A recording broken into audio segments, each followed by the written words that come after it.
আজ আমরা এমন একজনকে বিদায় দিচ্ছি যার প্রতিটি কথা আমাদের চিন্তার জগৎকে নতুন করে সাজাতে শিখিয়েছে।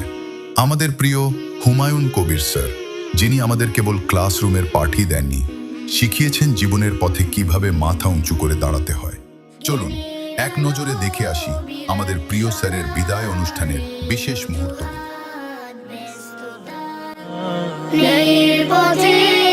বলেন কথা ফোটান কলি শুভতা, শিক্ষক তাকে লাখো সালাম, মিনার তিনি সুব্রতার জ্ঞানের আলো বিলান সদা, নেই অজুহাত ব্যস্ততার, ন্যায়ের পথে বলেন কথা ফোটান কলি শুভ্রতার।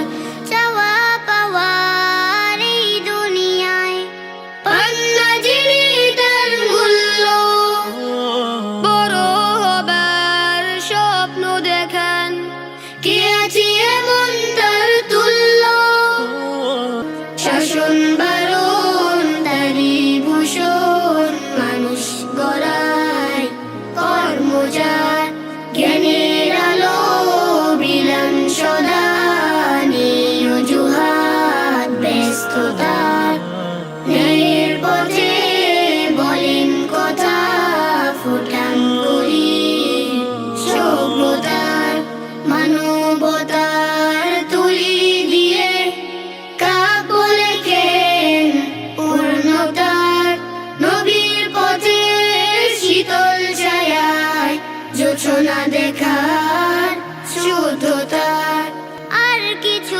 তার নাই বা থাকুক, আছে জ্ঞানের অলংকার, তার সদকার মূল্য দিও, দিও ভাষা নম্রতার, রবের কাছে মিনতি জানাই আমি ছাত্রতার, রবের কাছে মিনতি জানাই আমি ছাত্রতার, জ্ঞানের আলো বিলান সদা, নেই অজুহাত ব্যস্ততার, ন্যায়ের পথে বলেন কথা ফোটান কলি শুভ্রতার। আপনার স্নেহ আর শাসনের আমরা যতটুকু পূর্ণতা পেয়েছি, সেই স্মৃতিগুলো আমাদের হৃদয়ে চিরকাল অমলিন থাকবে। যেখানেই থাকুন ভালো থাকবেন স্যার, আপনার ছায়া আমাদের হৃদয়ে চিরকাল বেঁচে থাকবে।